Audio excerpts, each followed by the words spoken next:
the idea comes with, oh, well, if a man chose polygyny and stuff like that, he didn't consider his wife's feelings. That decision lies solely with you as the man. As unpopular as a decision may be, you still have to make that decision.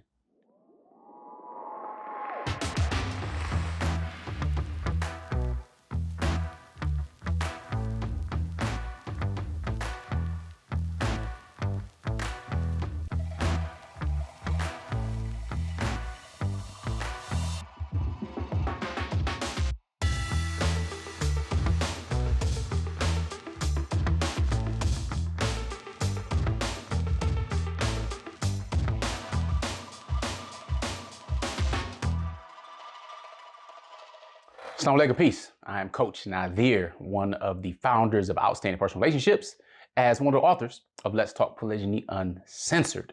Now, today I want to talk to you about something that sometimes we don't understand as men and know how to express it. And for women, it's equally challenging to understand. So let me get to it. That's really dealing with the way we make decisions in general. I'm talking about as a man. And it's funny because I say in general, and it made me think of war and being a general. So men, we have different responsibilities. And I'm saying this because you may come across as a man, if you want to practice polygyny or already practice polygyny, or maybe you might be in the healing process if there were some challenges, or you want to know what to look forward to in the future, things that may occur. Or if you're a woman and trying to make sense of things. And I'm going to let you know, sometimes it's best not to sign up for that class with trying to make sense of polygyny, trying to give different reasonings for it, because there are a plethora of reasons, and simply choosing one that suits whatever you feel may not be, one, appropriate. Two, it kind of, allows you to project and believe that when, again, it may not be fact. So with that being said, like I tell brothers and men all over the place, look, just like we'll never understand how it feels physically to give birth or to have a menstrual cycle, or understand the hormonal changes that go on during that time of the month, women are not going to be able to understand polygyny and a man's build, whether we think it's biological or not, for or desire for it. So with that being said, I want to talk about one specific thing that gets said over and over. And I've already addressed this in the past, of course, with both coaches Fatimah and Coach Nyla. We've done videos and stuff about it, but I want to just get into a quick, succinct video and talk directly with you. That thing is wife's feelings, considering your wife's feelings. I'm going to say wife's. So let's say you're practicing monogamy. You're married or you're single, and you know that you want to practice polygyny in the future, or maybe you just don't know, and the time comes about your monogamous marriage that you choose to, explore it. So the idea comes with, oh, well, if a man chose polygyny and stuff like that, he didn't consider his wife's feelings. You have to consider the wife's feelings, that how it's going to impact the family and all that kind of stuff, right? Which is true. As a man, you are the leader of your family, or you're supposed to be the leader of your family. You're supposed to act in a responsible manner toward leading your family. Absolutely true. Here's where the fallacy or the challenge comes in. Just because you should consider the feelings of the wife and the impact of your family is that you should consider it. You should evaluate it, not take a whole bunch of assumptions, and then you may need to make a decision. That decision lies solely with you as the man. As unpopular as a decision may be, you still have to make that decision. So it's wrong to assume that we're not considering the feelings, like, oh, I married Coach Nyla, so I couldn't have been, thinking about Coach Fatimah, how that would hurt her or how she would feel. Now, I thought about that a lot. All right, I thought about that quite some time before marrying. Okay, but I had to make the ultimate decision. Now I can hear you going in the comments with all caps. Oh, that's so inconsiderate. Well, how did you push to the side? Listen, feelings are just that. Feelings are supposed to be felt. That doesn't mean they're not real. Doesn't mean that it can't have some legitimacy. But it means they're feelings.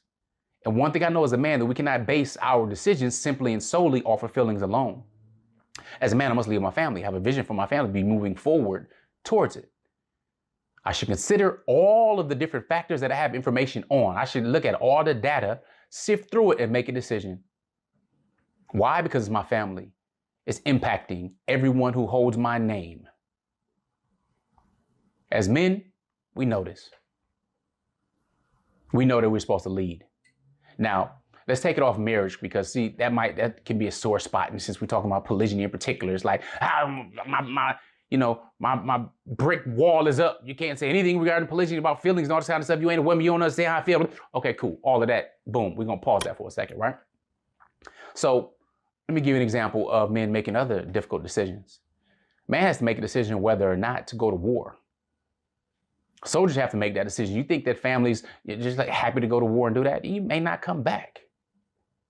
When you look at it generally speaking, of course, if you have a higher cause, a higher more, there are those who want to chase being a shaheed. Right? That's noble, that's honorable. That's what a mu'min should do anyway. If you don't understand those terms, don't worry about it. But think about that. You may not come back from it. War is not pretty. Battles and fighting is not cute. But it's a necessity and things have to be done. Men may not want to go hunt. All right, whether it's going to work and going to deal with people that they don't like, or literally going out hunting. But you have to provide for your family. There are things that you must do as a man, as a protector. And you have to make that decision, no matter how comfortable your bed is, how alluring and sultry and enticing and seductive your wife is. You still have to make the difficult decisions, no matter how popular or unpopular it is. No matter how much somebody weighs in on a decision or how they feel about something, we have to make those decisions. Now, for me, I had to make the decision on whether or not this is going to benefit my family long term. Is it going to lead more to a legacy? Or, as another example, people have to make really tough decisions. I know a couple that were a good couple, and come to find out that one of the parties couldn't have children, but the other party wanted to have a child. And they didn't have this information before the marriage. But little did they know that the other person did know that they couldn't have children. All right. So that marriage dissolved. Loved each other, good marriage, they were compatible, all of that. But there was something that was very important. That's an unpopular decision. What should a person do? Just stay for love? But they want to have legacy, they want to have children, they want to be able to do these things. It's not easy, but we're adults. We have to make difficult decisions. It's not easy to give birth to children and raise these children, provide for these types of things to some of the most ungrateful beings on the planet. To be privileged and not understand. And yes, we were likely those too when we were younger, not understanding the challenges and toils our parents had went through. If you were, lucky enough to have a healthy family environment, right, that you were raised in. Nevertheless, it's not about being easy. It's not about not considering feelings and allowing that to weigh on you. We'll have to understand that there's also, when a woman says, and when you complain any comments or you complain about certain stuff when it comes to polygyny and all this stuff, and when you start saying stuff like, well, you didn't consider wife's feelings. Okay, cool. At what point does a man still have to be a man to make a decision for his family? Or should he be dictated by the whims of other feelings and emotions? Should he consider them? Yes. Should they make the decision for him?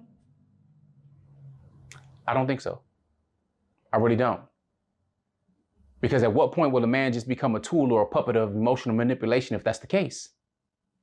I mean, it happens. Propaganda happens all around us at all times, whether you're waving a flag or putting on patriotic songs or something that's nostalgic from back in the day, or somebody wants to come stepping back into your life, by playing, making your favorite food or playing a song from the past or whatever it may be. See, one of the challenges about game is good game recognize all game. And that game requires a man to be a man, to evaluate as many things as he can, look at the positives, look at potential negatives, to try to put buffers and contingencies and everything in place. So there's a lot more thinking that's going on behind the scenes or beneath the water, if you will, than you may assume. So with that being said, again, as a man, you got to make a decision. Now, of course, we talk about best practices. So as part of making that decision is having an open, honest conversation. Try to deal with it in advance of, or when you're thinking of, or if you're a woman and you're concerned about it, have that decision, that discussion, be open about it. You can initiate a conversation as well, quell your fears or whatever it may be, so that you can be in the driver's seat, period. That's very important. So prayerfully, that helped you understand a little bit about the decision-making process, and also understanding that feelings are meant to be felt. That's fine. But if feelings are dictating your decisions and your feelings change from day to day, hour to hour, from, hormone to hormone, that's probably not the best metric to use in the majority of your decision making. And as adults, we already know. Some people don't like to get up and have to go to work. All right, the emotions and feelings say nope, but they have some responsibility and obligations that need to get done and bills that need to get paid to make it happen. Not because they felt well. With that being said, though, changing your perception and dealing with growth, you can change and work on your perspective.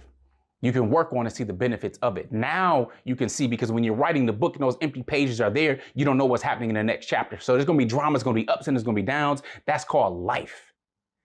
But as you get through your story, and if you're working on that growth, then you get to that triumph over tragedy, because both will absolutely occur. That's called life. But a life well lived is a fulfilled life. That's what we're striving for. It's already short enough, because we already know that we're dying as we're speaking. We're getting closer to that day. So why not choose to be proactive in your growth and live at a higher level? So with that being said, make sure you subscribe.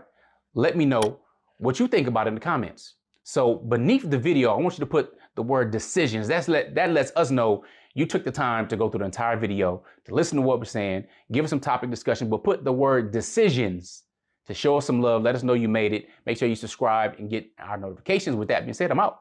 I'm Coach Nazir, the coach that helps people get their shift together. Assalamu alaikum. Peace.